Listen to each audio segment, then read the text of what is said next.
So today we have another Regenerative Finance Lab here in the design school, and I am very excited to pick a topic that actually could change the world. I feel like what I'm going to share today, if enough of us could get this story out, we could hack that $900 billion per year that's wasted on carbon markets. Wasted, almost all of it. I'd say probably 80 or 90% of it's wasted, especially considering the opportunity cost of what it could be invested in instead. And I want to just briefly say that today I'm going to be sharing some of what I would reveal in a frame analysis, but I'm not going to present it as a frame analysis, which is to say, it's my understanding of cognitive linguistics that makes it really easy for me to see the patterns I'm going to share with you today. And I have a pretty deep understanding of why these concepts are so devastating, why they're able to do so much destruction by keeping the climate discourse, and I would say the environmental movement writ large, mostly captured in a reactionary pattern of accepting the frames of their enemy and then advocating their enemy's agenda, which is that carbon markets are entirely neoliberal capitalism. And they have very, very important conceptual pillars that make it basically impossible to get out of that neoliberal capitalist thinking, which means you can't ever truly be regenerative when you're stuck in those ideas, because those are reality denying concepts. They're concepts that make it so that if you hold those concepts, you cannot see reality. They get in the way. And just one little comment, something that my former mentor, George Lakoff, would point out, and it's a statistic he'd gotten from Daniel Kahneman and a few cognitive neuroscientists, is that there are a lot of different estimates in brain research that tell us that something like 98% of the information processing to construct our thoughts happens in parts of our brains and bodies that we can never have conscious access to. So I just want to name that almost all of the structuring of your thoughts is impossible to directly introspect about. And just as a simple example, you have no conscious awareness of photons hitting your retinas in your visual cortex, just as an example. That there's a lot of information processing that is impossible to access through conscious introspection. So we have to analyze human thought patterns to see how we're being misled. And you're going to see some of that today with carbon offsets. And so I also want to just name a little bit of history, as I was commenting on at the very beginning, that in 1987, there was the first congressional hearing on global warming that happened in the US Congress. And it was around that time that the Cato Institute and the Rand Corporation, two core pillars of the military-industrial complex that is entirely based on fossil fuels, that they started constructing a rational management framework for global warming to try to capture the discourse, to get everyone thinking in terms of reductionistic market mechanisms using the neoliberal logic. And you're going to see today that carbon markets are the perfect embodiment of that. And we need to undo it. So there's a bit of that sort of like deeper philosophical strategic part, but also there's a very practical thing I'm going to share with you today, is not only have I been able to deconstruct this discourse, we've actually created the alternative and we're practicing it and it's working, which is to say we actually know what to do with this one. And so what I hope to share with you today is how you can tell the stories in your own bioregional organizing to attract some of those billions of dollars in the carbon markets to do something that actually does good. So that's like the context of today. Pretty exciting, huh? So I'm going to go ahead and share screen. As usual, we'll have plenty of time for discussion afterwards. But I want to go ahead and jump in because I feel like this one is going to be a good one. So let me get this out of my way and get that out of the way. And here we go. So the topic today is beyond carbon offsets, flowing value into real human relationships. So you can already get a feel for the where we're needing to go. What's happening? It's frozen? I don't know. It's working for me. Can you see it? Can everyone see my screen? Yeah, there. Hi, everyone. Our internet just went down And yesterday, the entire town's power went out a couple of times. So it might be that. But I'm now hotspotting from my phone sitting outside. So hopefully that'll work. But wasn't that just perfect timing? Can you all see me? Am I coming A through? little bit is cutting out a little bit. Yeah. Okay, so this may not work if there's no internet in the town. Um, am I coming through at all? Can you hear me? You sound good now. Yeah, I just don't know if it's going to work. You may want to cut your video. Yeah, cut video, turn off video. Well, I'm going to turn off my video, but then I also need to be able to do screen sharing. So, and I won't be able to tell once I'm screen sharing if you guys can hear me or not or see me or not. So hopefully that'll work, but I'm hotspotting from my phone. You're clear now. All right, then let's try this again. Looks like it's still recording. That's good. And here we go.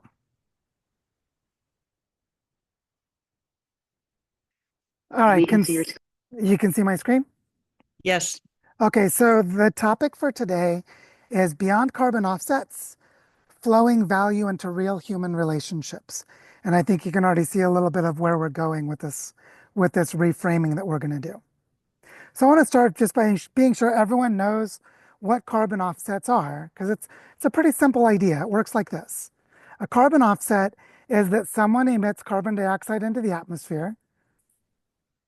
They pay for the same amount of carbon to be stored in the earth, so they pay money for the carbon that they emitted rather than reducing it themselves.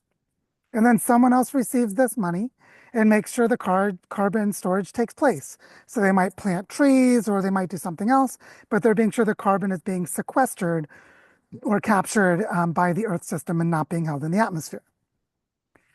Note how these people who are paying for these carbon offsets usually don't know the people that they're selling them to. They don't know each other. So there's an anonymity, and the primary concern is a matter of accounting. Also notice that it's all about carbon. It's not about biodiversity loss. It's not about intact ecosystems. It's not about social justice. It's not about indigenous land rights. It's not about a bunch of other things. It's only about carbon. That is on purpose. So what's wrong with carbon offsets with this seemingly simple idea? Well, there are a lot of people who talk about the problem of verification, which is how do you know that the carbon is being offset? Did someone really plant trees? Did those trees really capture carbon? What's going to happen in 10 years? What's going to happen in 20 years? See, this problem of verification is a research problem and a reporting problem, and it's a really serious one. So most people spend their time criticizing carbon offsets because there's this challenge of verifying for sure that carbon was actually captured and stored. But there are many, many other problems, and I'm not even going to name all of them. I'm just going to name some of the big ones. One of them is the problem of carbon myopia, which is that you get yourself focused on carbon dioxide molecules and you forget to look at holistic systems. So you don't look at biodiversity loss, you don't look at the permafrost melting, you don't look at ecosystem destruction, you don't look at land consolidation, you don't look at corporate land grabs, you don't look at fossil fuel companies paying lobbyists to buy political outcomes, you don't look at a whole bunch of other things because you're too busy counting carbon. Then another problem is the problem of commodities, which is that you've now taken an incredibly complex problem and you've commodified it, you've mass produced it. And we'll go into these a little bit more in a moment. But you've basically turned the entire global warming discourse into a commodities market, something you can buy and sell for equal value. And the unit of measure is tons of carbon. So a ton of carbon is the commodity. Then there's the problem of anonymity, which is it's anonymous. There's no trust. There's no necessary relationships. I can buy carbon offsets and someone on the market is going to sell the offsets and someone else may be the one who plants the trees and someone else may verify. And anonymity is that you don't have actual relationships where people know each other as part of the way that the market works. Then you have the problem of reductionism. That you've taken incredibly complex things and you've oversimplified them to make them technocratic and reductionistic. And then there's the problem of market logic, which is you now make all environmental problems things that markets must solve, which means it's now the responsibility of the business community to solve it. And notice how local governments aren't responsible to solve it, that everyday citizens aren't responsible to solve it, that kids and parents aren't responsible to solve it. It's businesses. So we make the focus of action and importance corporations. So where are all the systemic ecological relationships? They've been completely removed from the discourse by talking about carbon offsets and carbon markets. And by the way, this is a lot of money. The World Bank estimated $949 billion in the carbon markets in 2023 alone. Isn't that just a huge corporate rainfall of cash, of money going into capitalist markets to be sure that people can make money off of the destruction of the Earth's climate? So $949 billion is also a huge opportunity to skim some of that money into regenerative processes. And that's what we can try to do by changing the conversation. There's a huge, huge business opportunity, or there's a huge opportunity for finding funding by getting people to not put it into carbon markets and put it somewhere else instead. $949 billion in 2023 alone, and it's growing every year. So we need a better way of doing this. This carbon myopia, this reductionism, this market transactionalism, this anonymity, this is not the best way to deal with the most severe crisis that humanity's ever had to face. We need a better way of doing this. Luckily, we have one. I've been calling it the Better Than Carbon Offsets program, where relationships are what matters. And I posted this 2 days ago. This week, we learned that we received $8,000 from a socially conscious technology company in Germany that does sustainability reporting. They would rather give money to on-the-ground regenerative work they can see with their own eyes than put it into a carbon offset program that their employees don't trust to be making an impact.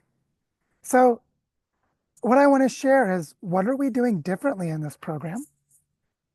How does it reframe the discourse and change the basic concepts for how we reason about how to deal with global warming? Why does this address all of the problems I mentioned above? Well, let's do it. Let's go and look at them. I'll walk through all of them step by step, and you can see how it works. So first of all, just to give us a little context. Oh, am I back? It's too subversive. Okay, Joe's back. Yep. Penny's going to go inside and see if the internet's working, but I'll try and keep going. Joe, Yes. do you want to give me hosting facilities and then I can do the recording here? Would that be easier and less bandwidth for you? I don't know if that'll make any difference at all, but Okay. I can try it. Okay. But I'm recording to my computer right now, so we're Okay. already not going All to have right. consistent recording. But Okay. yeah, the joys of collapsing infrastructure. There we go. All right, I'll try and go back to the presentation again, and hopefully the audio will keep working. Move that out of the way again, and here we go. So as I was saying, there are many companies that offer carbon offsets for the travel of their employees. So their employees travel, there's carbon emissions from airplanes, and they can calculate this. The internet's working inside. Oh, cool. I'm going to come back inside and try it from the internet, and hopefully it'll work better. So give me just a moment to make this transition, which means I'll need to leave screen sharing again and reconnect to the wireless in our house. There it is. Hopefully, can you all hear me now? Am I coming through okay? Oop. Can you hear me?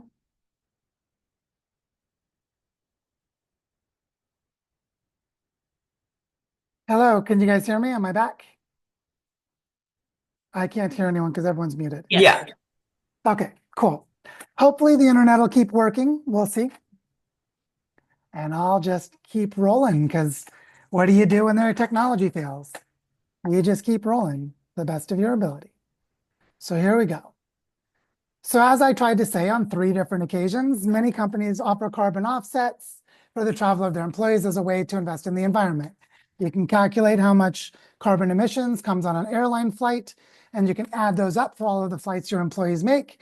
And then you could buy carbon offsets for that amount of carbon. And people do this all the time. But there are multiple problems with carbon offsets. So like, how do you know your offsets lead to real world impacts in terms of improved ecosystems and community resilience?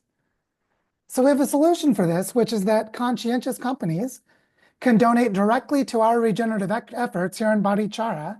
And you're going to see with the way we do it in Barichara that you could do this where you live as well. So they can donate directly to our regenerative efforts and see the results for themselves. Notice that this is a relationship solution to what has been treated as an economic problem.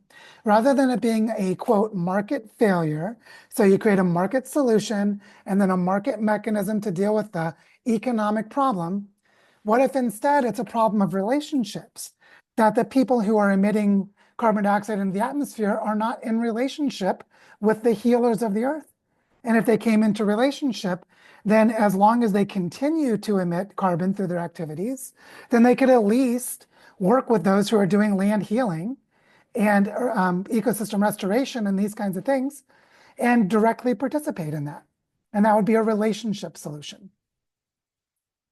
So the basic idea is this, is that employees who donate their carbon offsets to Regenerate Barichara and the work we're doing here are invited to track our progress. They can see what we're doing through a combination of social media reporting, like here on the right, these are blog posts that I put on the regeneratebarichara.org website.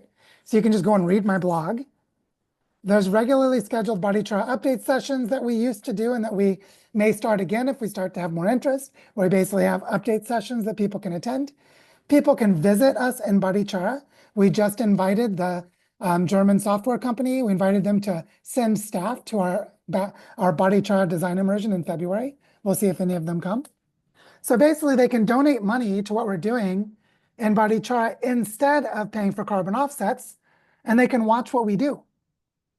And what's interesting about this is that we have multiple channels of communication because we have multiple initiatives in our bioregion. Here are just a few of them. These are screenshots from my phone of the Instagram channels for Casa Común, which does regenerative economics, Barichara Regenerativa, which is our territorial foundation, coordinating the regeneration of our territory, my personal Instagram channel, where I just post stories about what I'm doing, Sueños del Bosque, our regenerative school, Centropic Barichara, which is our centropic agroforestry work. So simply by following us on Instagram, we're continually sharing what we're doing across a diversity of regenerative initiatives. And so if someone's giving money to Barichara, we don't have to do any reporting. All they have to do is come and look at our regularly updated and continually shared content as we're telling our stories on a daily basis, which all of these projects are doing. So you see, social media is a beautiful hack on all of the costs of reporting and evaluation. You can just look and say, oh, there's a picture of kids planting trees. They planted trees today, and there was regenerative education going on. And you can see it in the pictures. So this is a human relationship way of doing reporting and evaluation.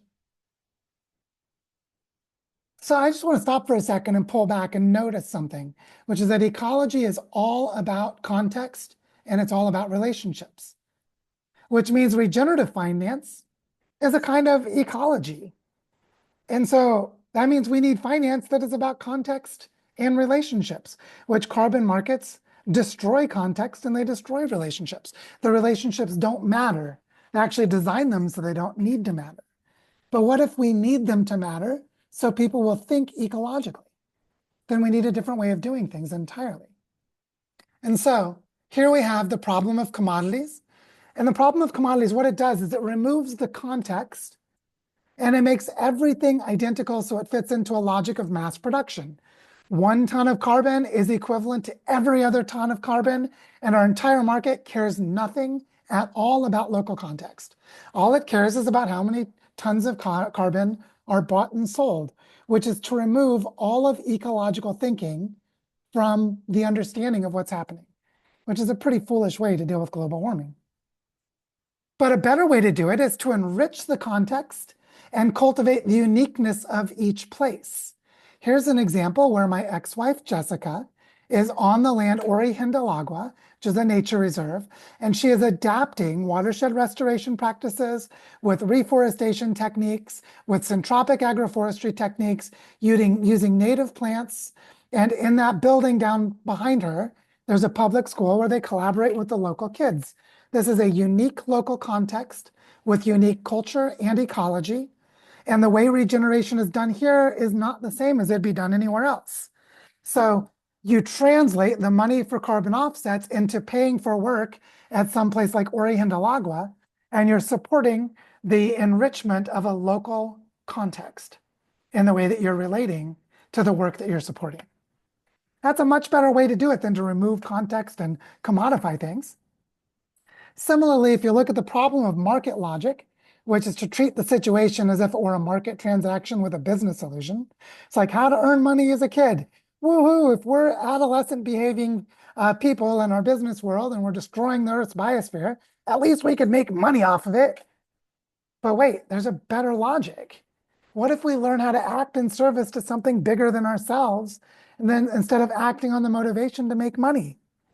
If we learn to act in service and care for the relationships, care for the things that we're in service to, like here's my daughter caring for a coconut palm tree that we planted at our learning center, Totumo. So if we learn how to act in service to something bigger than ourselves, then we're moving away from that cold market logic and moving into intimacy of care, love, reverence, and dare I say, the sacred, which is fundamental to realigning human relationships with the rest of life on Earth. What about the problem of anonymity? See, by focusing on generic market transactions, we remove the personal human relationships. They're not only unnecessary, they get in the way of that market logic.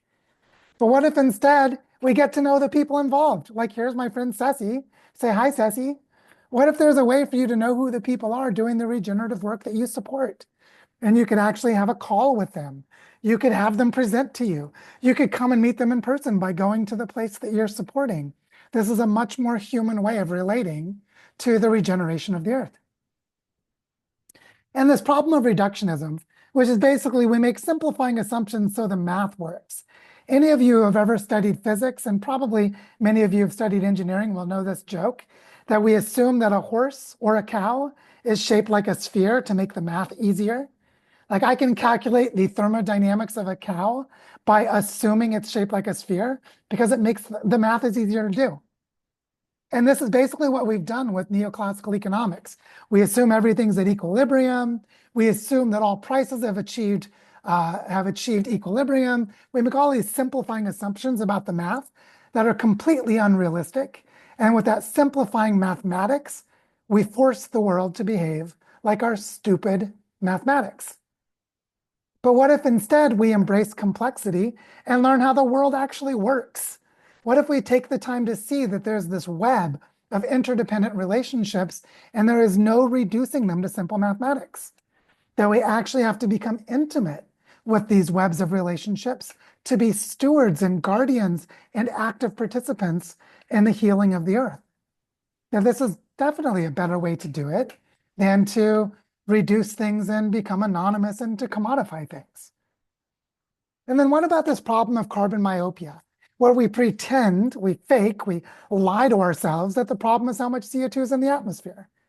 It's like we've gotten rid of the entire biosphere, we've gotten rid of all living systems, and we're treating the world like this cup of carbonated water, right? Here's this carbonated water, and we're counting how much carbonation is in it. But that's not actually what matters. What actually matters is that we have to learn how to regenerate ecology and culture in holistic ways. And here in Barichara, we're focusing on regeneration of natural ecosystems, regenerative economics, regenerative education, regeneration of culture, territorial healing processes, bioregional learning centers, all kinds of rich, holistic, ecological and cultural elements to come into deep relationship with the land that we steward and with the places where we live, which is the relational element of why we're damaging the biosphere in the first place, is that we came out of right relationship and we need to come back into right relationship to be able to heal. So you can see this through the way that we've been developing our Regenerative Education Fund, which is just a subset of all this work. We have all these different regenerative initiatives, right? And when we receive money in Barichara, it goes into a tapestry of local regenerative initiatives. How does that happen? Well, because we've already been doing our bioregional organizing, because we've organized locally through the territorial foundation called Barichara Regenerativa. And in that territorial foundation, we have a regenerative education fund, and we're already collaborating with multiple educational initiatives. So someone who brings money for regenerative education is supporting an ecosystem of education. And each regenerative effort in this ecosystem, like I showed you in those Instagram channels, each one has its own team and its own communication channels. So they're all reporting for themselves. Notice how this is like a living system where every one of your cells can send signals to other cells in the body. It's decentralized across the territory. So we have a living web of regenerative culture that's organizing itself at a bioregional scale. And when someone puts their money in this, instead of in carbon offsets, they're actually building the transition pathway to regenerative economies. Whereas carbon markets keep you trapped in the logic of neoliberal capitalism, and you can't leave that logic without leaving that logic. You can't leave that system based on that logic without leaving the logic behind. And so another way of saying it is, you don't just give money to pay for tons of carbon, you invite people into your territory and into a web of ecological, cultural, and deeply human relationships. And if you do this, you've moved beyond carbon offsets and you're flowing value into human relationships that are acting in service to the earth. So you see how by understanding the key framing problems of carbon markets and that neoliberal capitalist approach to global warming, and recognizing that we have to start from a living systems lens, as Fritjof Capra would say, we have to start with an ecological worldview. From an ecological worldview, we would approach things very differently. We would say, let's build meaningful human relationships. Let's connect them to ecological webs of activity. Let's avoid being reductionistic. Like to ask how much carbon dioxide is offset by building conscience in children. It's a silly question. It's a silly question because those children are going to generate as much carbon offsets as they need to for their own landscape to be healthy, right? Like they'll just plant more trees and restore more rivers and do whatever they need if they're in a relationship of stewardship and care. So you're cultivating a developmental pathway away from the logic that's destroying the planet and toward one that actually can heal it. And so the beauty of us having, we now have two companies. They're both German companies. They're both sustainability oriented. And they both approached us without us asking and said, could we donate our carbon offsets to Barichara instead of a carbon offset program? And I was like, hell yes. And then we realized this is actually a story we could all tell. We could all be like, hey, my friend who works for a small to medium sized business, I got 50 employees or 200 employees. Maybe instead of doing carbon offsets, you should fund our bioregional regeneration fund for our territory. And we'll connect you to all of the living web of activities and you can participate in, you become a participant in the community. And what a much better value proposition, strictly from a business point of view. My business friends here in the room, isn't this like a good pitch? Like you could say, we could polish it, we could polish the pitch, but to say, oh, why don't you put your money into human relationships, children, forests, rivers, all of it at once, with trusted relationships with stewards at various scales. You don't have to pay any more money and you're invited to come play with us. Or put your money into an anonymous slot machine, pull the lever, and hope that you get a jackpot because you don't actually see any of how the machine works. And it changes the whole damn thing. And so that's why I feel like we can hack into that $949 billion. That's why I feel like we really can do this. We just start to tell people, look, there's a better way. If you talk to someone who's not quite sure carbon offsets are a good idea, you're like, well, I've got an idea for you. What if you give it to one of these bioregional regeneration projects. Why don't you support them in what they're doing and come into relationship with them? And usually it'll be modest amounts of money. We were given an $8,000 donation and a $1,300 donation by these two companies. And you know what? It's a game changer at the stage of our development. Total game changer. But what if we had 20 of those companies? Then we'd be generating $100,000 or more per year, and their employees could come for retreats. They could donate personally. They could send their friends to us. We've just got a network of promoters to promote what we're doing. And so we actually have an economic dynamic that can grow based on it being grounded in right relationship. So apologies for all the technology challenges, but I hope the message came through clear enough. And I'd love to open it up for questions and comments about what does this move in you? And my business-minded friends especially, let's polish this thing up, shall we? Let's figure out how to get this idea out there more, because I feel like it could totally change the game. So would love to hear your thoughts. Claire, over to you. Yeah, thanks, Joe. Wow. Yeah, so just that's yeah, I put my comments in the chat, but like really brilliant, the storytelling and how important that is, and how we need to get so much better at doing that. And all of the different posts and what have you suddenly started to click in my brain, like, oh yeah, that's why you're doing that.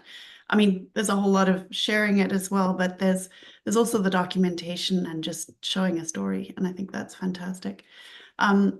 Yeah, for a while, I have been for a long time, I've been really frustrated because there are no investment opportunities for, things like pension funds or anything for local landscapes. And, I would look at, it would come time to, where you have to contribute towards pension funds and what have you. And they would just, it didn't matter how much you look into any of those opportunities, they just were this murky space that just had nothing to do with your local landscape. And thinking about, yeah, we just need to start coordinating. And once you start to coordinate at nested scales, and the bioregional financing facility conversation is really opening up that conversation, I don't think there's that much more that needs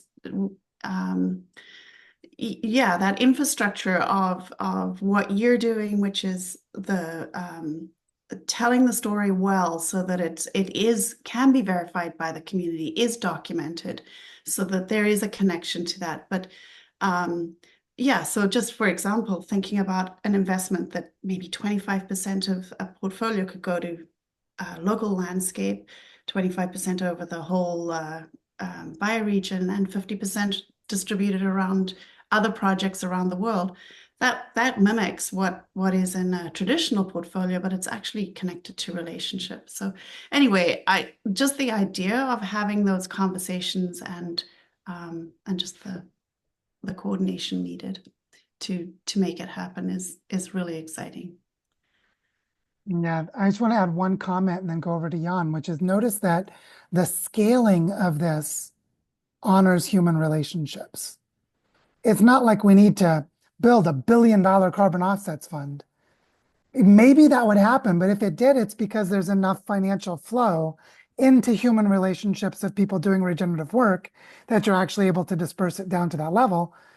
And so it's not that you need a certain scale for this to work. It's that you build it through human relationships and you maintain the coherence of those human relationships through reciprocity agreements, which is something we've talked about before in the way we're designing Tierra Sagrada around reciprocity relationships, so that as it scales around appropriateness of relationship, which is just another element of this we didn't talk about today, but that could become a really important element of how this does grow in impact over time.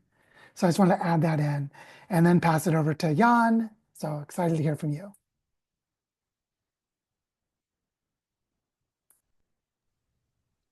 Hey guys, Yeah, I have actually quite a lot of thoughts here on this. First of all, the presentation and what you said is matches my experience in the last 2 years of trying to play in the carbon offset markets on the on-chain versions.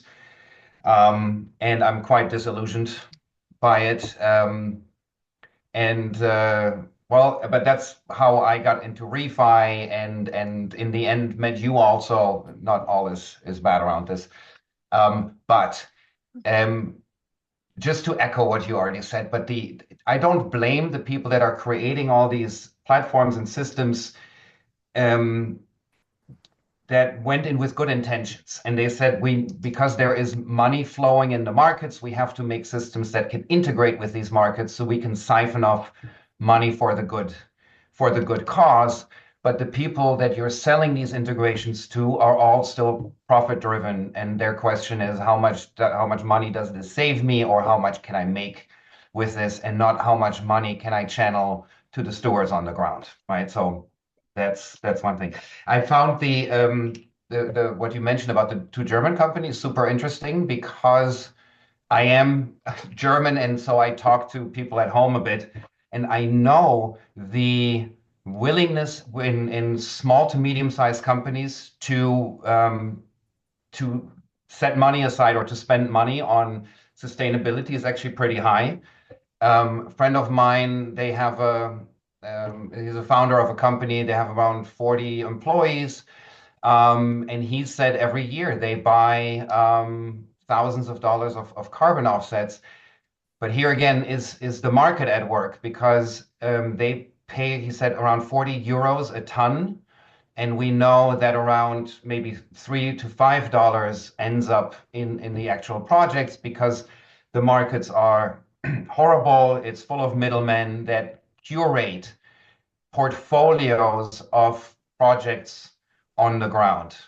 Um, and so the idea has always, or go straight to the source, cut out the middleman. That's what we're trying to do with the technology, but also with the relationships. Because we all don't want to, lose money in the transfer. So that brings me to just sharing some personal development here, because Joe and I, or almost 2 years ago, or last year, we wrote this proposal for the J.M. Kaplan Fund in New York City to maybe get some money there, knowing that it was a bit of a long shot. But we used exactly the same logic or arguments to say, look, you're moving so much money around, and here we can show you that every dollar you give through this channel here goes a long way, because of the integration of the local population and all the message. So I saw online that they're having a Christmas party on Monday, so I signed up. And this is, for me, I'm a little bit nervous, but because they move $100 million or more in philanthropically every year. But it's for me to test exactly these arguments. Like, are they open, or can I meet anybody who's open to these arguments? So I'm practicing my Joe in front of the mirror. But so that's what I wanted to share. But again, to echo everything you say, I see the same thing. I wouldn't give up on the people in the carbon markets, especially people like the Regen Network that are trying to do this with technology, because they're in it for the right reasons. But like you said, they're playing in a market that is fundamentally against the mission. So Yeah, I just wanted to add one comment about why I think it is Germans that were doing this. As you know, there's a tendency, and it's a stereotype, but it's a stereotype based in some truth, is that they're just as a culture, there's a strong sense of being organized, being rigorous. There's a critical thinking element that's in the culture, and people can smell when something doesn't make sense. And so I think that, and in both cases, one of them's a technology company and the other one does sustainability consulting around strategy. So a strategic thinking, kind of systems thinking people, of course, they're going to see when the system doesn't make sense. And so I think that there is a place for early adopters, but also, like you said, the argument about the middleman, I hadn't thought of. I hadn't thought of it specifically with carbon markets. I've thought of it in other places. But like, what if 100% of the money went directly to the local projects and you knew Right. it because you just passed it to their nonprofit bank account? Like, that seems like a good idea. Are these two companies okay with sharing their names, or they want to stay anonymous? Um, I haven't asked, and so I will just be polite and not share for the sake of not knowing, although Sure. it's probably okay. But I'll ask and be sure without accidentally giving. I'd just be really curious because I still have a lot of contacts. I have somebody in Berlin who's doing sustainability marketing, and there's always a chance that there is some overlap. So in case that's something. Yeah, we can talk about it offline where I think it's Yeah, yeah, more exactly. appropriate to I'll share. I'll Yeah. remind you next week in Yeah. case there's anything. And let us know how it Thank goes you. with Jay and Kaplan. If you can get a bunch of money to the Forest of the Northeast where you live, or to, yeah, or any of the others, let's do it. Right? I think it's a great idea. Um, Practice your Joe. That's a funny little phrase, but I'll run with it. Well, can I say this right in honesty, this is in the past few months I had a meeting with Penny and we talked about this pamphlet, right? And that is exactly because I feel nervous in sort of providing the argument for all of this that is that we hear in the design school in such a compact way. And I'm always thinking, hey, if I don't do a good job, then I could at least hand them a pamphlet, then I don't mess it up. That's the motivation for what we've been talking about lately. But anyways, I'll be fine. I don't need a Yeah, pamphlet. you'll be great. And thank you, John. Over to you, Karen. Hi, I am really excited. I think I'm just going to respond with some of my kind of lateral thinking things. And I'm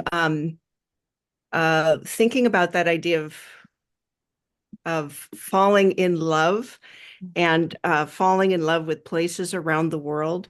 And in terms of hacking, I'm thinking about like the ski resorts in Colorado that have all we're carbon neutral and we've got solar, and how people who want to keep being able to fly to not only Colorado, but New Zealand and wherever they go to do these things, that this is a way of kind of making sure that the places that we love continue to be available to us and be able to produce snow and things like that.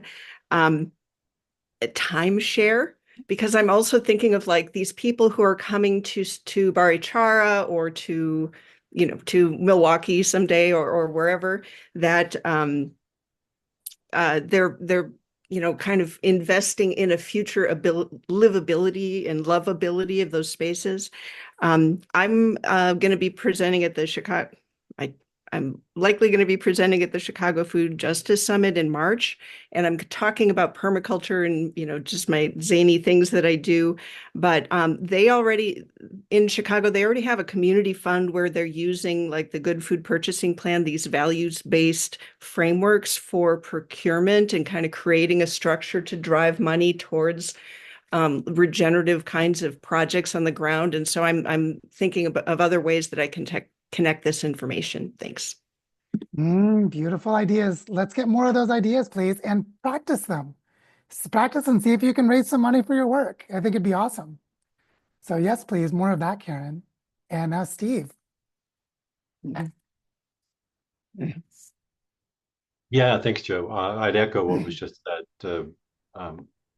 Brilliant framing, and so I'm look forward to having this video available on YouTube so we can share it with others, because I couldn't do justice to the story in the same way that you did, but I completely resonate with it. Just what I wanted to bring is that just something that's been up for me in the last few days is just becoming more keenly aware, seeing some examples of the ways in which neoliberal economics, our economic system, it's just so insanely good at capture, right? At capturing narratives, right? So I think the story you painted about carbon offsets as a way of sucking them into the logic of the market, right? And reducing it to that. So I think this offers a really nice alternative narrative. It's a Horizon 3 narrative. We need those other stories. We need those alternate stories. I'm worried about people that are in devastated communities who really start finding attraction to the notions of regeneration, also being in states of poverty, then also becoming vulnerable to narratives that say, hey, you can get it both, right? You can play in the global economy and regenerate your landscape at the same time. And that's yeah, so that's the narrative thread that I've been just living with the last few days. And so it's refreshing to get this. Thanks. Yeah, one of the key things that George Lakoff named back in 2006 in his book Thinking Points is he made the distinction between what he called surface frames and deep frames. Deep frames are the concepts that ground you to an ontology or to a metaphysics. They're reality constituting frames, whereas surface frames are local contextual frames, frames about the context and the specific manifestation. And we have to go to those deep frame levels to change the discourse. So we have to go to the level of what does it mean to have a reality that everything is a commodified mass-produced product? That's a machine universe, you can already see. It's a machine metaphor. And the machine metaphor is impressively good at capturing stories. So you have to go to that deep metaphor level. So I just wanted to name that there's some richness in that kind of thinking that we can continue to explore. But we have to go to the deep level and shift the narratives. And what I did is I went to the level of moving from a mechanical universe to an ecological living universe. And by making that shift in thinking, these are the logics that flow from that shift in thinking. And so it's quite a significant thing, even though it's in some ways kind of simple to name. It's super powerful what it does. So just want to drop that in and then pass it over to Victoria. Yeah, hi. I sense that you don't want to put things into a brochure, and I think brochures are kind of passe anyway. But people seeing something in one page in writing, like even the work that you do, you write too. So is it possible to put something like this on a one pager so people understand the concepts and the beauty of and the simplicity of it, even if it's very brief, and then they can listen to videos and stuff like that. So I wouldn't stop wanting to put things into writing because that's how people share things. So I'm interested in your thoughts or Penny's thoughts about why not brochures and what about other ways.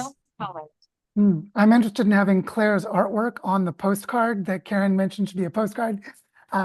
What's beautiful about what I did in putting the slides together today is you can see how the way I structured those slides could be turned into a fairly simple infographic. You could have the bubbles on the left and the bubbles on the right for the problem in the better way. You could see that as like a little, so basically having done the analysis, the conceptual analysis and laid it out as a story, it's not difficult to package it. And so I do feel that this is actually something that can be packaged, and probably the better way to do it is at a web page. Is as a web page so that you can just, on your phone, you're like, well, here, have a look at this, and I can send it to you. Here's the QR code if you want to look at it on your own phone, or whatever. But and then you could always have a printed out or physical version of it. So, but I think that these kinds of like if we're going to get more people to see that they could actually do it this way. Because really, all you need is a couple examples. You need a couple people that are like, oh, we'll throw our $5,000 into this instead of carbon offsets this year. Because we were already feeling uncomfortable. You just get a couple of those. And, then word of mouth spreads among friends. And this is business networking. This is just good business relationships, right? So, one of the if people have community foundations, community foundations where rich people give their money to a community foundation because they don't know where to put their money, and the community foundation supposedly does know, but we all know the community foundations are totally in support of the system, but they don't understand the alternatives. And so I would love for people who have an already existing relationship with their community foundation that would love to help, but they don't quite know, for them to start getting these carbon offsets from the local community and being able to put it into projects, whether it's their pet projects, but ideally these regenerative relationship oriented things, it's a huge new source of revenues from companies that aren't going to be putting their donations in, but they're putting their carbon offsets, which would otherwise be wasted anyway. So why not put them in your local community? I mean, it's a totally compelling argument. And I'd love to have somebody, we're just a couple of people, but if there are people who are good at putting this into writing proposals, whatever, we would love to do that, because we have a relationship with several players that could make this happen. But Jonathan and I might not be able to, put it all together in a way that's cohesive and compelling. Well, something I just saw Carrie Norton put into the chat was donor advised funds. And what if you think of a modified donor advised fund that is instead a community advised fund, where the donors as community members come together with other community representatives of community processes, and they collectively create collaborative budget allocation. And you can start to see how this could play with carbon offsets. It could play with various things like tax deductions on energy efficiency, like the work you've done, and et cetera. So I think that it's the way of shifting to relationships, that's the gift that keeps on giving. That's a really powerful thing. But I wouldn't say that tax incentives are, No. people are still motivated by tax incentives. It's like helps their personal thing and enables them to do other good things. So I wouldn't. Oh, I'm not. We received a $75,000 donation from a wealthy person in Oregon to fund Sueños del Bosque so that they could get a tax deduction. So we didn't say no to that. I see what you mean. No strings were attached on. We have complete discretion in how we spend it. And so I think there are lots of ways to do this, and it's that focus on entering into relationships that really is important. So one of the things that could come out of this, and there's so many people turned on by it, it's just brilliant. How do we organize a little subcommittee of people who are creative and who can come up with something that would be, really useful in so many different contexts, so we don't all try and create it, just be efficient with it. Can we organize something like that? I think there's I don't know. I am so over the top and not able to do that kind of thing, but it sounds like there might be other people who would be taking that on in a group. Penny just suggested the Bioregional Leaders Guild in the chat. Everyone paying attention? I think that this is a real opportunity to raise real money for each other's and our own projects. Just flat out. If you're doing good regenerative work, there's a good argument here. And the money is already being spent by lots of small to medium-sized businesses, including a lot in your communities. So it's a really interesting opportunity. And now over to you, Joan. So, wow, that just tons of ideas. So for the paper product, another campaign that's completely separate from this, I came up with just a business card design, and you can actually do a lot with just that format, and it's super portable. You can bring a whole stack, you can distribute it easy peasy, people can put it in their pocket, and then it's not a brochure that gets lost or shoved in the bottom of somebody's desk. And so just put that out there. And I work with a land trust, and this just completely opens up a different way. In Canada, we have this ecological gift program that is an incentive for people to donate land that gives them those tax benefits, and that's a big push. But this way, we also try to play on people leaving a legacy, that kind of thing. But this way, it gives them something immediate with the carbon offset alternative to funding people that are doing actual work on the ground. And I just love it. We constantly are going to community foundations for funding, and this gives us an entirely different channel. It's fantastic. Thank you. I just wanted to comment, Joan, on the significance that, like, the person's still alive. They die and they donate their land or whatever. The person's still alive and they can do it now, which means they could come to the farm where the trees are being planted and plant trees alongside the kids of the local school. that Yeah. human relationship. Oh my gosh, that's where it's at. It appeals to a whole different demographic. Not people are just planning their will. And also, it's the vast majority families of can our get involved. economies, the vast majority of our Yeah. economies are small to medium-sized businesses. Yeah. And so, those big multinationals have supply chains buying and selling stuff with small to medium-sized businesses. So they're everywhere. They're the primary job Yeah. creators. They're the people who live in the communities and actually care about them. So Right. this way of bringing this out of a global market and back into a local market, into a local context, it's Yeah. it's got a lot of angles to it. So yeah, Yes. Thank you. over to Neil and Anne. Love your vision, Joe. Love the way that you've reframed this and can see some opportunities, but also have some questions.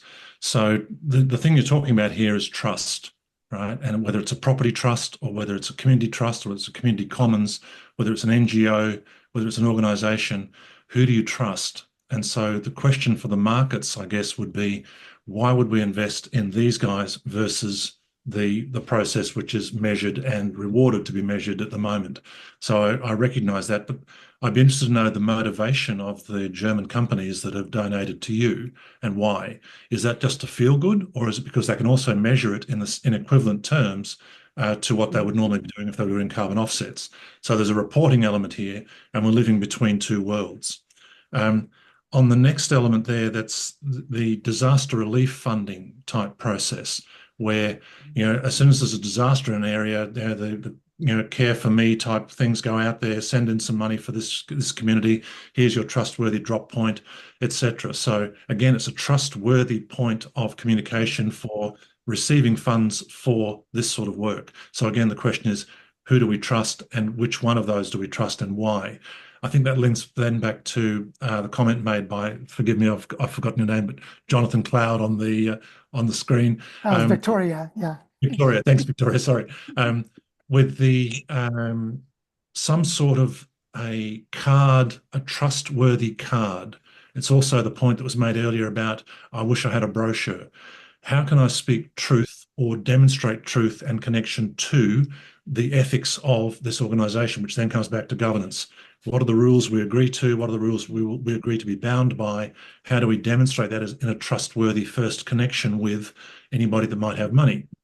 And when you then connect that to the potential for funding and social contracts of trust with others, such as especially European corporations who may or may not have places where they can invest in a local bioregional project, but will be feeling guilty enough and wanting to offset and demonstrate they're doing the right thing and make all their employees feel good by investing in something a long way away that they might be able to visit for for a retreat. I think that's a really powerful invitation process. It doesn't solve collapse because if they're all flying to get there, but it does actually redirect some of the resources during collapse away from Horizon 1 towards Horizon 3. And the final question I had there, or concern I'm only raising here so it's captured on the video, is how do we support the interstitial organizations that are doing some of the high level conceptual thinking and the high level systemic insight bringing that aren't necessarily the on the ground deliverers of the trustworthy project delivery? Because some of us are actually trapped in this intermediate space between having a project on the ground that we can say, hey, trust us, fund us, do it, and actually potentially enabling multiple other trustworthy organizations to be funded if we were supported to do the engagement work and the connection work that would happen through, for example, bioregional confluences, which we've been invited into by R3.0 and others. How do we coordinate the players that might come together to become a funnel to bring the think, link, fund, do down to the ground and the do reporting back up to actually continue the thinking and the funding? So a lot in there, and I had to unpack, but just wanted to say from a systemic conceptual perspective, how do we capture all of that? I can see you. He's thinking, yes, that's great. Good. Yeah, there's Joe. I know you're ready. Yeah, I want to start with your first question of like, in the two companies, where did the motivation come from, and what was really going on there? And in both cases, these are awake, aware, mindful people. And so what that means is they're really concerned about the world and they want to help. So that feeling of I'm powerless to do anything, but maybe I could do something. And then we did carbon offsets, and it was very unsatisfying. It's like, actually, I don't trust it works. I'm not connected with it. I don't know if it really makes a difference. Are we just wasting money? Could we do something else? And in that place of actually wanting to help, in both cases, there was a personal connection. One was someone who followed me on LinkedIn, but I didn't know personally. But then he was traveling with his wife in Colombia and asked to come to Barichar, and we took a walk together. And I took him around the bioparque. And at the end of it, he said, "This is so incredible. And now that I'm here and I see it, like I'd already seen you posting on LinkedIn and Twitter, and I knew it was real because you'd been talking about it. And I've been following it, but actually being here, this is so incredible. Could we give our carbon offsets to you?" Because he's a director, he's at a director level, and his employees are conscientious human beings who keep asking, what are we doing to make a difference? And he's like, well, we do carbon offsets. And they're like, well, that's not good enough. And then the other case, it was similar. It was a group of very smart, strategic thinker, consultant types who collaborated together, but did a lot of travel in their work. And they're like, we actually care about this making a difference. We'd rather give the money to something we trust to make a difference. And so it was based on having already followed my work for a while, meaning they had seen the story evolving with pictures and everything. So they already had a good sense it was really happening. So that's a starting point. Obviously we can go a long ways from there. Now sort of blending between some of the other topics. One of the things that's really essential is you can already start to see that there are interstitial pieces required. Like the fact that I could put together a clustering of Instagram channels is because there are different people who set up Instagram channels. Okay, so someone is creating a communication system, or some different people are creating communication systems. And there's some coordination between them. And so when we have funding come into Barichara, one of the things that needs to happen is depending on where the money comes from and what its conditions are, sometimes it's like we're raising money to buy this piece of land. It's very clear where the money's going. But other times it's like, here's money into our general fund. We can do whatever we choose to do with it. And we're like, oh, we need to pay this communications person. We need to pay that facilitator who can convene dialogues. We're going to pay that GIS engineer to create mapping layers for us. And so what we find is that there are different priorities at different times based on our sense making and the context that we're in. But that also creates a richer story for the systems thinkers who want to fund us, as we share that with them and they're like, wow, you actually chose not to just give the money to the little girl whose hand was out, which would have been a better marketing gimmick, but you instead invested in some GIS mapping so that you'd actually have a framework for collaboration. That's smart. I'm a systems strategist too. And so you end up with these different kinds of trust signaling, diverse trust signaling. But it's all about the organizing locally that makes that start to happen, which is fractal. So locally now becomes a relative term. Local to what? Is it local to the North American continent? Is it local to the bioregion? Is it local to the watershed? Is it local to the school? And so what you end up finding is the nested levels still have the need for those interstitial elements, but they just become part of the story in a really dynamic sense. And Which just is, on that, that's I think this is actually part of the story that needs to be woven in around the ecology of care that is beyond the local community. And that's the point I'm trying to make here, is that the ecology of care in the community is the trustworthy investment point. But the ecology of care beyond the local community is potentially the funnel for further funding, but also the enabler of multiple other places. And so I think it's, again, around ecology, an ecology of care, life at the center, global in its reach, local in its delivery, and dynamic in its evolution. Yeah, and there's also the part, what happens when a bigger funder comes along and they Yes. say, we really like what you're doing. What would you be able to do with $5 million or something? Like we've been working on $5,000 here, $20,000 there, and skimping along because all of our projects just try to keep themselves going. But then someone comes along who's really serious. And they're serious because they see our track record. They've already pre-vetted us to some extent because, they wouldn't have shown up if they hadn't Yes. pre-vetted us to some extent. But now the vetting, and this often happens with bigger investors and bigger donors. You'll come to them with an ask and they'll say, what would you do with 20 times that? Like we're asking for $500,000. Like, what would you do with 10 million? And this happens, right? And if you don't have a good answer, there are various possibilities because you can actually still get funded and keep going, and build the relationship more. But you can also make the case, we need to invest in key infrastructure elements of this work. For example, it might be we need to spend a year convening all of the healers in our community around decolonization and land-based violence because we're in Colombia. So that's going to now go into our budget. We knew it was important, but it was a lower priority when we're only getting trickles of money, we couldn't do it. And so this ability to do collective visioning and have those larger agendas ready to then scale them up when larger funding becomes possible allows you to see where those interstitial pieces really do become key parts of the infrastructure of the work, as it were. And so that's part of this, is that it's naturally self-scaling in a dynamic sense. It is attracted to its holistic scale. So it'll Yes. move toward bigger complexity. It'll move toward larger amounts of money. It'll move toward larger numbers of initiatives and larger synergy, like numbers of synergies between them. But if it's relational, then that scalability, that kind of scalability is deeply ecological, so it can be healthy.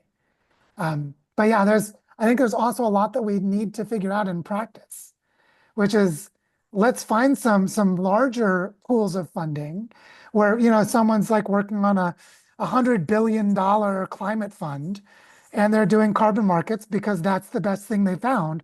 But then someone like Jan comes along and actually successfully convinces them that they're losing 40% to middlemen. And they're like, maybe we should do something different. And they're willing to put in some effort into coordination.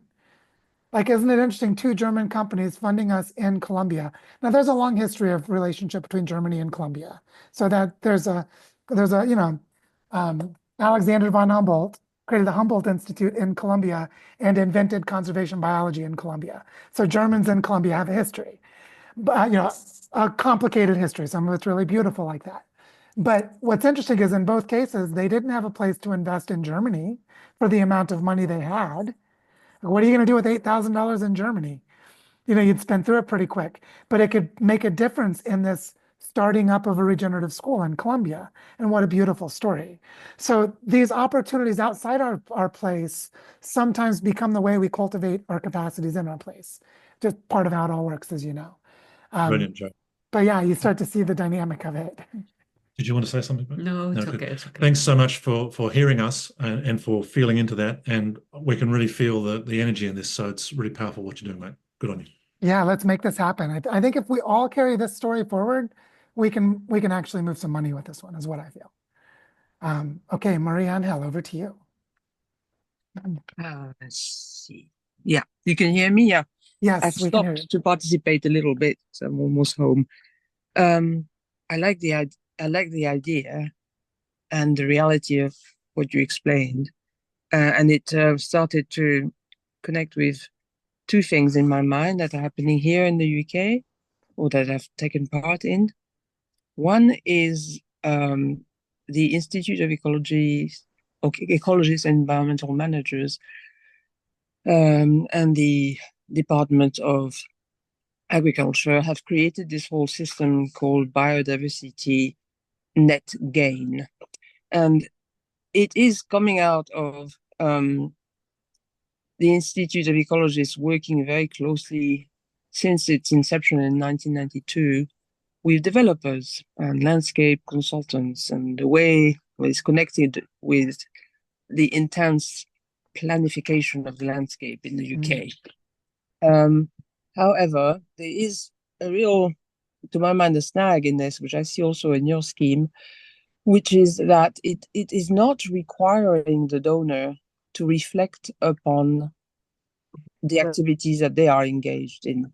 And there I connect with the other thing that's in my mind, which is me doing this master's degree in human ecology, where we had some of our teaching from the New Economics Foundation, which we have heard about as another Northern UK creation, which is working on actually changing the whole basis on which economics as a science, or a pseudoscience in a sense, which at least is a science from the point of view of the use of mathematics, but is not a science from the point of view of starting from observation of the reality of where resources come from.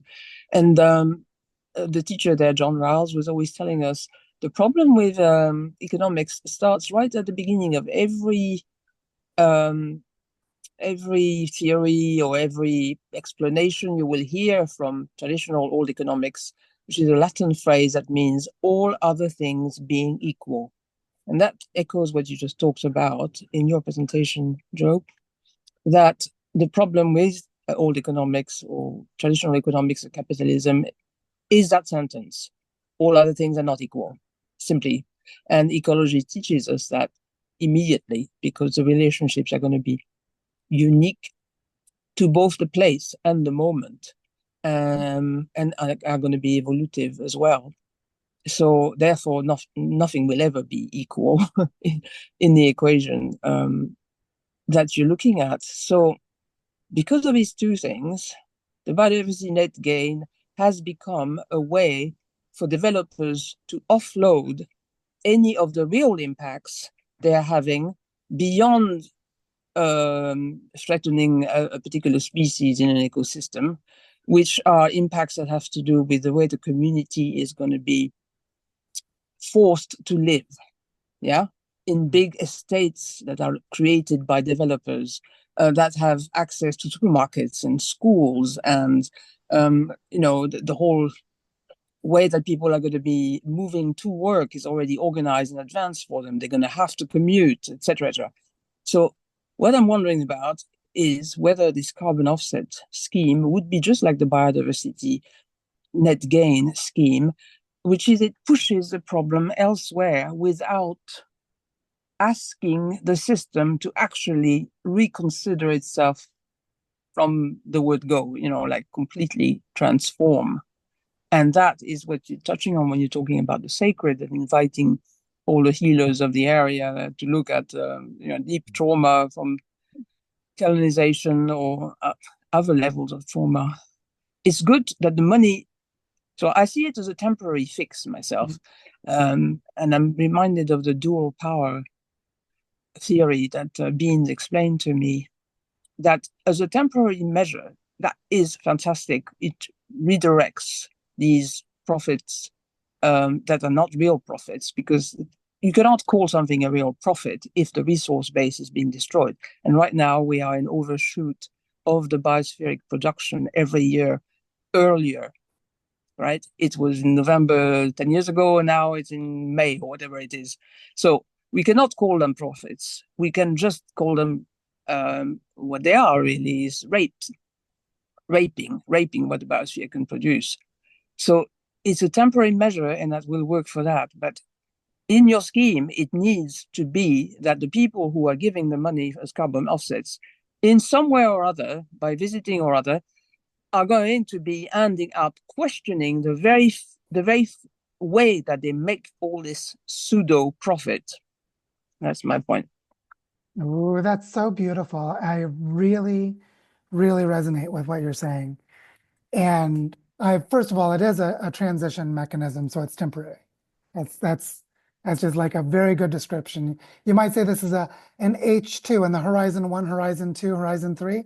This is a Horizon 2 intervention to give energy and support to Horizon 3 possibilities, which is that you're basically working with the traditional system, creating a transfer mechanism that is moving into a new realm, but it still depends on the old realm. But that if the money does go into supporting truly Horizon 3 things, then that's a nice transition element. That's like that part's okay. That's helpful. The other part it is definitely. I just wonder how you can work in a way that the people who are, like you said, they're going to come and visit you and all that. How is it going to feed back into their little nugget here and start transforming what they do, even to the point where they might say, well, actually, I couldn't work for this company anymore, or I have to do something to change the way the company is doing things, and looking. That's it. That then is a complete circle, and yeah. Yeah, and it's there that I think the work we're doing with Tierra Sagrada, which we didn't talk about today, where basically we're learning how to map and create clear agreements about reciprocity relationships, so that anytime we receive money from the outside of the territory, that those who give money must receive, and we have to be clear about what that agreement is. It's just something that we're working on to basically to make it explicit that if they're bringing money to us, they are in relationship with us. And we need to make them conscious of that. And so there's an entry point there where we can begin doing the kind of work you're describing. And that's not something that's in this carbon offset. This is like a hack of carbon markets to get people to do something that's actually more transformative than it sounds. But it also doesn't address that other part. So the interesting thing becomes, well, as someone is watching what we're doing and they feel like they're starting to participate by putting their carbon offset money here instead of somewhere else, then it's easier to invite them into a meaningful relationship. So we're starting a path. And you're right that we need to go to that place of changing. It's like we don't just change where the money comes to, we have to change where the money came from. And one of the ways to help that to happen is also to then point out that the model of what we're doing, they could do in their own bioregion. That's another part of this too. There are multiple levels. And I think this is like a frontier thing in the sense that we're right at the edge of starting something that can go further.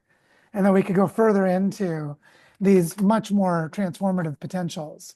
And I think we'll need to, just for exactly the reasons you said. I think it's a very astute observation. Yeah, so thank you very much for that. And now, Steve, over to you. Yeah, very rich conversation. I have a comment and a question. I guess I'll start with a comment. It's triggered by what Neil was asking and what you shared about sort of the motivation or how to deal, with the interstitial groups, right? The intermediate groups that maybe are not themselves landscape based, but are doing service to the movement, if you will. And I was just going to throw out a decentralized approach to do that might look something like a community managed fund, like you were talking about, structured as a co-op where the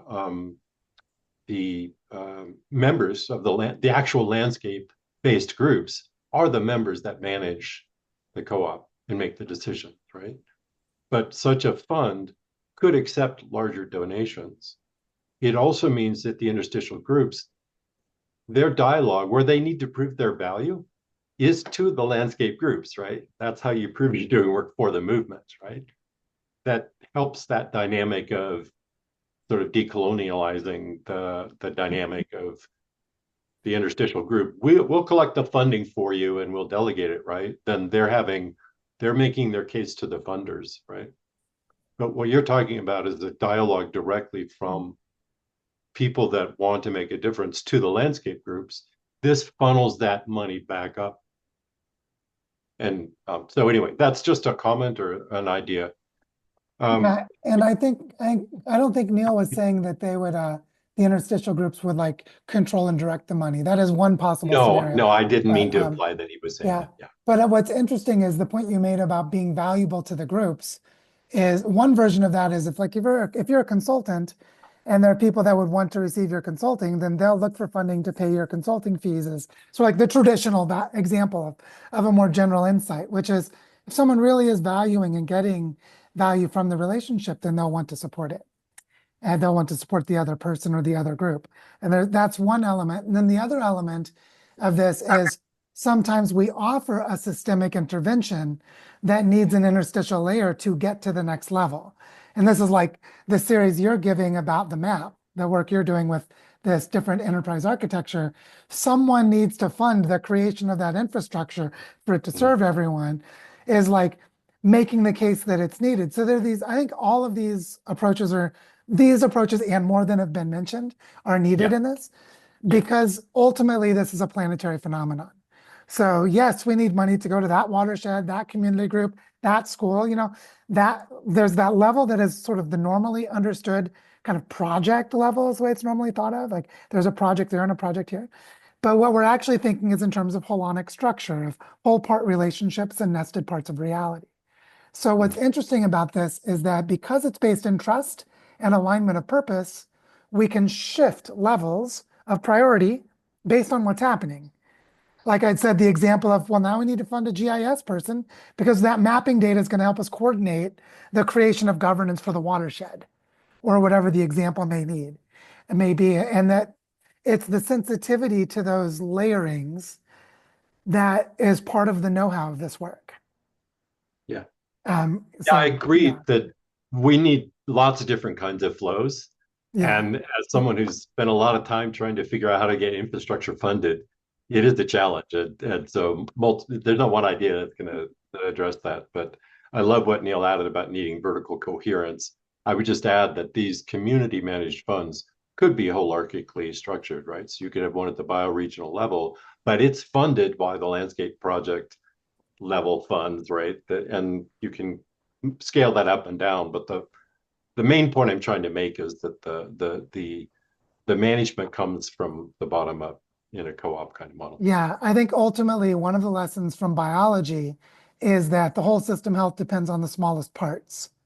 Now that it's not reducible to the smallest parts, but like if one of your cells goes rogue, we call it cancer, Yeah. and it can destroy the host.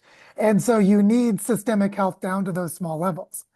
And so what that means is we need information feedbacks to the health of the small or the health of the local. And so this is that grassroots, grass tops is not quite the right metaphor for this new paradigm.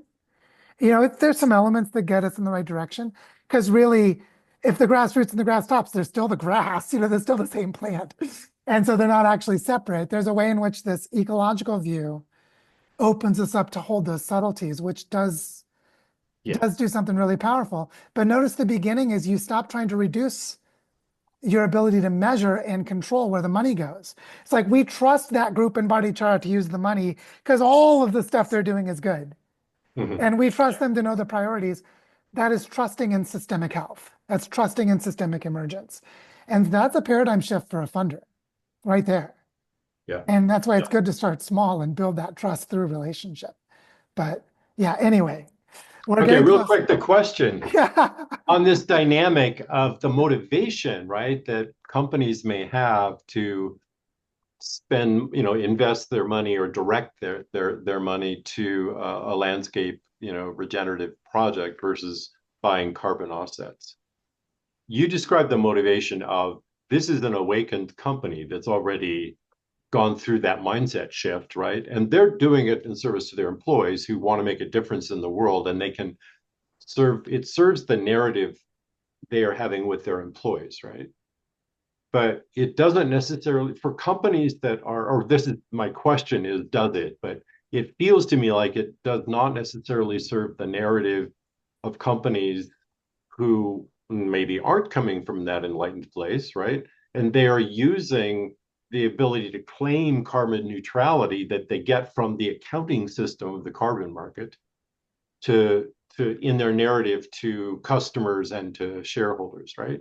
And so if that's a narrative they're trying to sustain, if they direct some of the money to something that's a landscape project that's not in the game, right? That's not in the market game, of the accounting game, are they sort of losing some carbon neutrality points?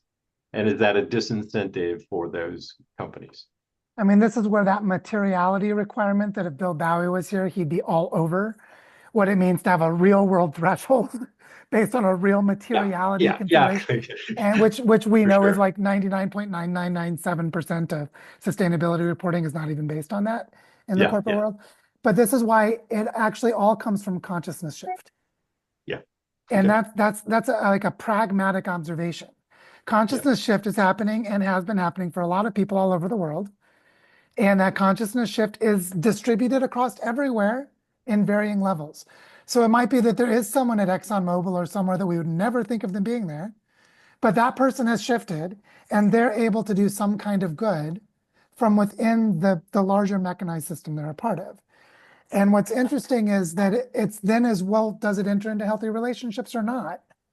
Not did the money come from, like one thing people had asked me about cryptocurrency is, but isn't there blood all over that cryptocurrency? I'm like, show me a US dollar that's not covered in blood. I'm like the money is based in rape, pillage, and destruction of the world.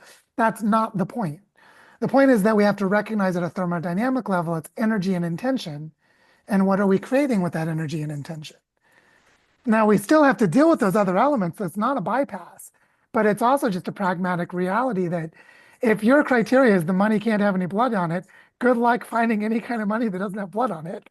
And then you're stopped. And so we just need a different way of thinking.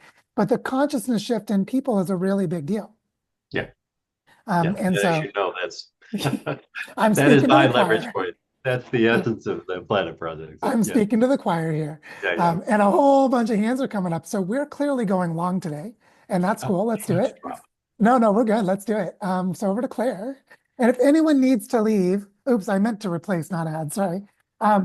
If anyone needs to leave, we're recording this, so you'll be able to come back. But I'm going to pass it over to Claire. Yeah, no, I want to just take the opportunity to say it is so fantastic to hear people talking about the need to build the capacities to build the interstitial tissue, because that's kind of been the focus of mine for like at least the last 30 years. It's just like very intensely looking at that, like what are the ways that we do that? And because I worked at different scales, so from the very grassroots all the way to, different levels of government, I would pose those questions constantly and would always get an explanation that I knew didn't work, and I would push back, but I always felt quite alone on that and just carrying that. And sometimes you sort of wonder, am I just missing something? Is there something here? And more recently, hearing from others who I really respect, and they've had the exact same experience. So just to sort of say, there has been a complete lack of investment in building the interstitial tissue and those very different mechanisms for doing that. Like that's it's not as straightforward as saying we need this thing. There's a whole, how do you create the conditions to support it? It's not just creating role descriptions and what have you. And so and just to say, I am so excited about the work we're doing through Regenerate Cascadia, because it feels like we're moving into that territory to say, this is what actually practically needs to happen. And we know a lot of that stuff, but until it actually starts to test out across at different scales and in a coordinated way, how do you even learn how effective, like that is the exciting part. And that's also where the ability to the bi-regional financing facilities are this thing, the H2, the Horizon 2 piece that can help support.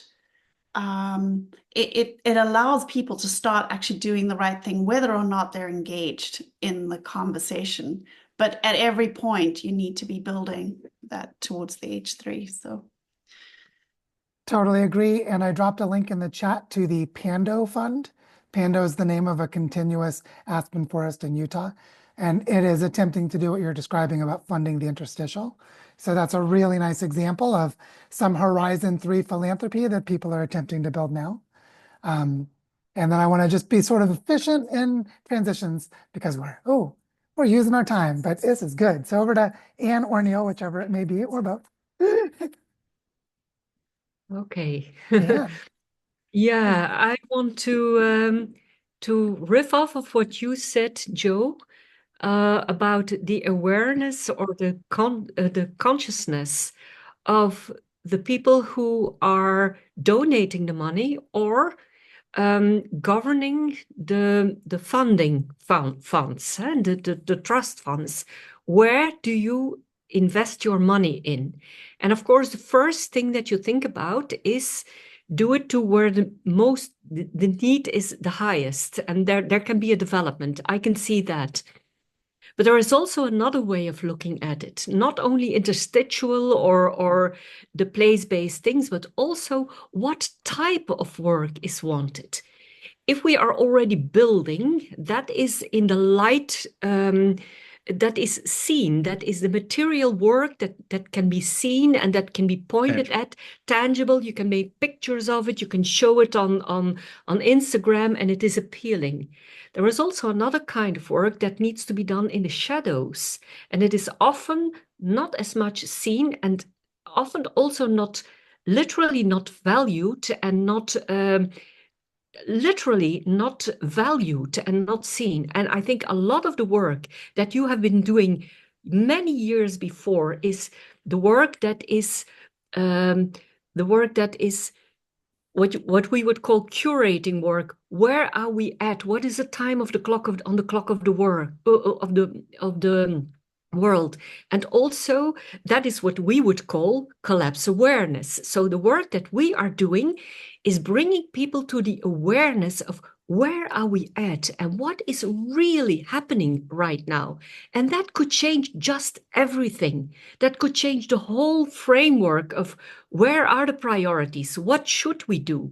And that kind of work that we feel most called to do, we feel that it is oftentimes not seen as valid work or valuable work, not by the people on the ground because they are so busy doing their daily work, and also not seen by the people on the top or the donors, if you want, or the rich philanthropists who want to see tangible work with tangible outcomes. And so that's another framework for looking at where do we put our resources, our attention, and our energy. So it's a different way of framing the interstitial. It's not really the interstitial. It's also what level of work are you doing? At what stage of development are you working? And so we are working on that stage of consciousness that is not seen and is not tangible. And that's why we are really struggling to make it clear what value that we are adding in an ecosystem, because on our own, that work is not working. You need to put it in an ecosystem where you also have the pioneering phase of doing a whole lot of bottom-up initiatives that are all over the place in the design school and that are wonderful and that are visible and we cheer that on and we love that. And then you have the work of the stewarding. Once it is there, how you make it grow and how do you take care of it. And that is also very visible. And there will also be funding for that because that is in the light side. But as soon as you come to the darker side, and I'm talking here about kairotic flows, a model that I'm really interested in, as you come to the darker side, why are things not working? What are the real hurdles that we are bumping upon? And every project will at some point be bumping upon them. Then you need people who are doing this kind of work, who are not in the do mode, but who can step aside and reflect deeply on what are the underlying currents that are happening and can work on that level and can be there just when they need to be there and not too early and not too late. So that's what I wanted to add to how do we work with the funding bottom up and bottom up and top down? And there is another thing that I see it as a kind of torus where you have the light and the dark side is a thing that is not been seen. It's not been seen. And that I want to bring attention to and say, how are we going to value that essential work that also needs to be doing? By the way, like hospicing work and doula work, it's all also in that dark side of the kairotic flow that is also needed and that has not a tangible outcome. It's critical for the relationship. And critical for the whole thing to work. Yeah, I just wanted to add a comment on this because this is actually a nice, rich topic to explore more deeply. But one comment on it is that just thinking from the way that the body responds to stress, relieving stress so the body can calm down for its sympathetic and its parasympathetic systems to both calm down is a big part of this. It's that creating the space where we're not reacting to crisis and threat. And so part of this is relieving financial pressure, creating openness, time, where these things can actually start to come in and be felt. Because of the subtlety of basically when we're being distracted by something else, we're not able to sit into it. And there's a part of this that I see is about having relational dynamics that enable those different rhythms, where there are diverse rhythms in the flows.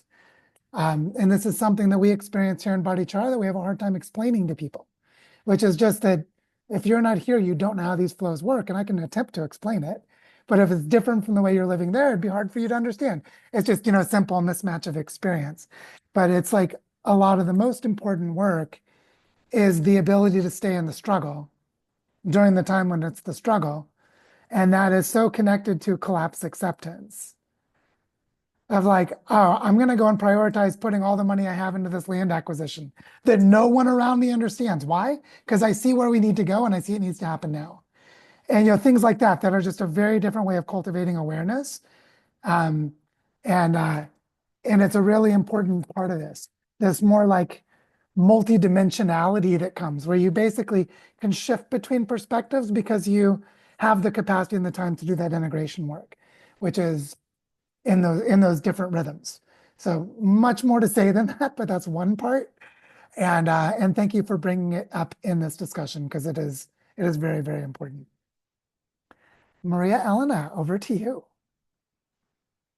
Yeah, I just wanted to comment on something that Steve said earlier about the fact that it's most likely going to be easier to convince the more mature or aware organizations. And I think that's true, but I also wanted to say that, yeah, in my experience working with business leaders and senior business leaders in organizations, even in the organizations that are not perceived to be mature, there are people behind those organizations.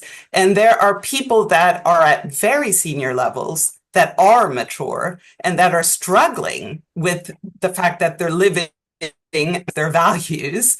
And I really think that those can all be reached. Just listening to all this, I'm thinking that I have a huge opportunity here because I have relationships with those people and I know who they are. So I put in the chat that I'm actually going to be taking part in the Change Now exhibition in Paris. I don't know if you're familiar with that exhibition, but there's going to be 40,000 people there, apparently. That's what they announced. 10,000 companies from 140 countries. And it's a 3-day exhibition. So I'm thinking I need to weave this into the story because there's lots of them there. And I'm also thinking that I want to try and market it in advance to the people that I know so that I get as many people as I know to come so I can tell them this story, not just this story, obviously the whole story about bioregionalism in our center, but I would love to test whether I can get any of those people I know to actually donate their budgets, but also test whether our assumption around the importance of relationship is true. Because I think it is an easy way in, and I think I can get people to donate us their budgets, but I'm wondering about everybody else that's going to come that I'm also going to try to reach, and it'll be a good test, I think, to see, how difficult is it really? Because there are a lot of people in corporate organizations that think like we do and just don't know how to do anything about it. So I think we can reach them more than we think.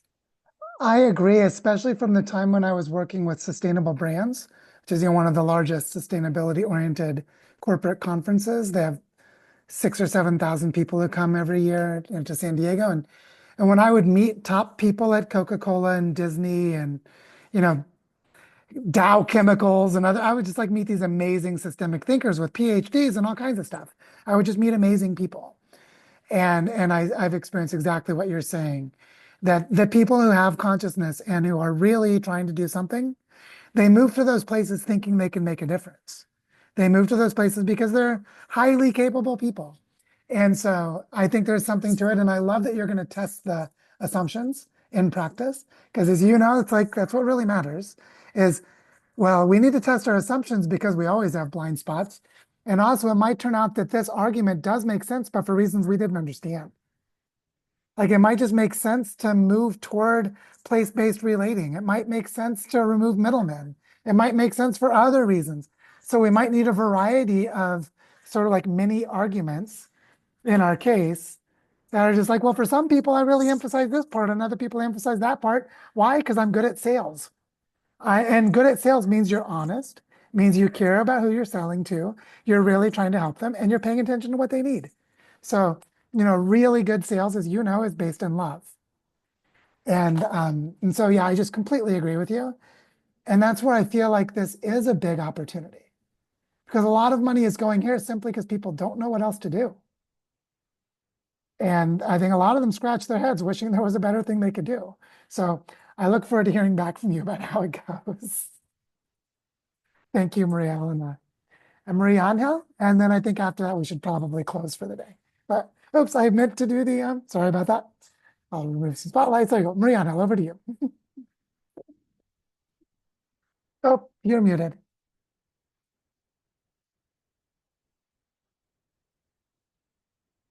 Yeah, that's There it. you are. Yeah, you said earlier, Joe, that in biology, the smaller supports the bigger. And it is a role of ecology as far as looking at the hierarchy of complexity of organization. And it is also true that the higher organizes the lower. Mm-hmm. And the very higher in terms of human ecology is what some people call the ecumene, that is the sum total of all the thinking, the philosophies, the theologies, the ways of conceptualizing who we are, where we came from, where we're going. Somebody else mentioned that, I think it was Neil Davidson's wife, about how much it is important to know, to have a bigger picture. And I related it in my mind to a little film I saw, a little animation I saw some time back called The Carbon Weevil. You may have seen it, somebody, but basically it was very funny looking at humans as being carbon weevils.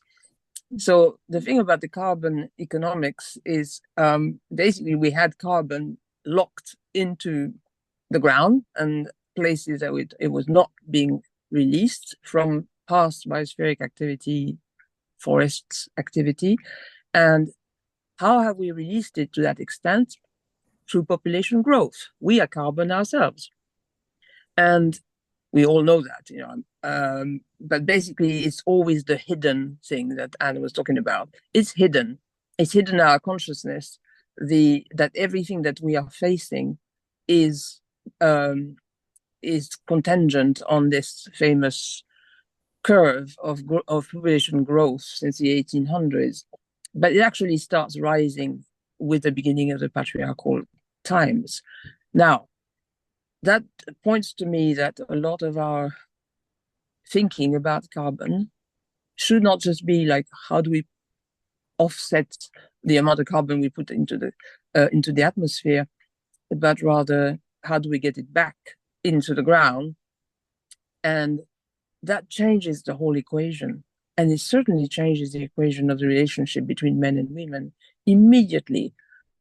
The other element of that is that when I look at the whole history of colonization, what I see is that the people who were colonized had societies in general whereby the family and the community had a lot more harmony than what we have arrived at in our technological societies. And often I see that the trade-off ought to be between love and comfort, that technology and the whole scheme that is expanding so much carbon into the atmosphere is basically trying to say, oh, we are going to make your life more comfortable, longer, and happier because of that.